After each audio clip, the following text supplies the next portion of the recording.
ওর পায়ে লাগছিল, বলটাও দিতে যাচ্ছিল, কিন্তু ওই মোমেন্টে মিরাজের আউটটা করা তো ঠিক না। মিরাজ এমনিতে খেলোয়াড় হিসাবে ভুয়া, আর আজকে যে পরিচয়টা দিল, মানে এরপর থেকে কোনো দর্শক আর ওকে সাপোর্ট করবে কিনা আমার মনে হয় না। ওর পারফরমেন্স একদম বাজে, ক্যাপ্টেন হিসাবে ও বাজে, ক্যাপ্টেন হিসাবে আমার কাছে ও পছন্দ না। মিরাজ আসলে যে আউটটা করছে, আমি একটা ক্রিকেট প্রেমী হিসেবে বা ক্রিকেট ভালোবাসি হিসেবে আসলে এটা আউটটা আসলে আমি নিজে কাম্য করি না। কারণ আসলে ক্রিকেট হচ্ছে ভদ্রলোকের খেলা, আর ক্রিকেটের সৌন্দর্য আছে ওখানে। সামনে আগার হচ্ছে আসলে ইচ্ছাকৃত বল আটকায় নাই, বলটা আসছে, সে পায়ে লাগছে এবং সে নিজেই কিন্তু বলটা সে তুলে দিতে লাগছিল মিরাজকে।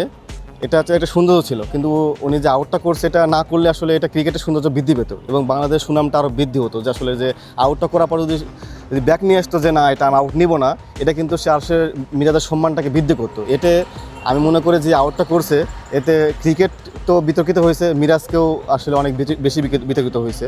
মিরাজকে ভালোবাসার জায়গা থেকে অনেক নষ্ট হয়ে গেছে। যদিও বিতর্কিত বলতেছি, কিন্তু লিগেলি কিন্তু ওটা আউট ছিল এবং মিরাজের দিক থেকে অবশ্যই সেটা আউট ছিল, সে লিগেল ছিল। কিন্তু আমরা আবেগী মানুষ, আমরা বলতেছি যে ওটা না করলেও পারতো আর কি।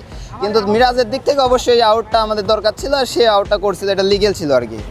আইসিসিতে যে নিয়মগুলো আছে সেগুলোর মধ্যে আমরা আউট করতে পারবো। সেখানে মিরাজ যেই ডিসিশনটা নিয়েছেন সেটা হলো স্পোর্টসম্যানের মধ্যেই পড়ে। আইসিসির 37তম আইনে বলা আছে যে কোনো ব্যাটিং যদি কোনো ফিল্ডারকে আউট করতে বাধা দেয় তাহলে সে আউট না করলেও চলবে, এমনি আউট। মিরাজ বাংলাদেশের 27 ওয়ার্ল্ড কাপে অধিনায়ক করবে, সেটা স্বাভাবিকভাবে আমরা সবাই জানি। এবং যে ভালো খেলে তাকে নিয়ে আপনার সমালোচনা হবেই। আমরা দেখেছি যে আন্ডার-19 ওয়ার্ল্ড কাপ থেকে মিরাজ ভালো খেলে এসেছে, হয়তো বা এখন অফ ফর্মে, তবে মিরাজ আশা করি ভালো খেলবে। হ্যাঁ, মূলত বললাম ওইটাই, আমরা মূলত জিততে পারি বোলিং ভালো করলে। বোলিংয়ে যেহেতু রানটা একটু বেশি হয়েছে, তখনই আমাদের ব্যাটিং ঢুকতে শুরু হয়ে গেছে। ব্যাটিং পরাজয় আমরা সবসময় ম্যাচ হারি আর কি, বোলিং দিয়েই সবসময় জিতে থাকি। এখন রান বেশি হওয়ার কারণে ব্যাটিং শুরু থেকেই পড়তে শুরু করছে, পরে আর লিটন কিছুটা চেষ্টা করেও আর ম্যাচে ফেরাতে পারেনি আর কি। হ্যাঁ, অবশ্যই এখন সুদবুদ বলতে সিরিজ সমতায়, মানে অবশ্যই সমতায় আছি আমরাও। আমরা প্রথম ম্যাচ জিতে, তারা এই সেকেন্ড ম্যাচটা জিতে অবশ্যই সমতায় আসছে আর কি। হ্যাঁ, অবশ্যই আশা করবো যেন বাংলাদেশ জেতে। আমরা মূলত জিতি বোলিং ভালো করলে, মানে আমরা বোলিংয়ে মানে ব্যাটিং দিয়ে কখনোই জিততে পারি না। সো পরের ম্যাচে যদি আমরা বোলিংয়ে কম রানের মধ্যে আটকাতে পারি বা বোলিং ভালো করতে পারি, তবে আমরা জিতবো আশা করি। তারপর আমি মনে করি আসলে মিরাজের খেলার প্রতি একটা স্বার্থপরতা কাজ করে।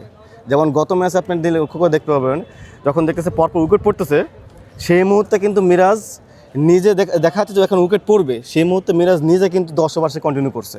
কারণ সে উইকেট পাচ্ছে। 27-28 ওভারের জায়গায় সে আপনি মনে করেন যে রিশাদকে নিয়ে আসছে, এবং আপনি নাহিদ রানার ওভার বাকি ছিল। আপনি ভাষ্যকারের আপনি যে কথাগুলো বুঝতে পারবেন, ভাষ্যকার নিজে বলতেছিল যে আসলে হয়তো মিরাজ খেলাটাকে আরও লম্বা করতে যাচ্ছে। যদি খেলাটাকে ছোটো করতে চাইতো তাহলে নাহিদ রানাকে আরও নিয়ে আসতো, অত রানাকে বল নিয়ে এসে না।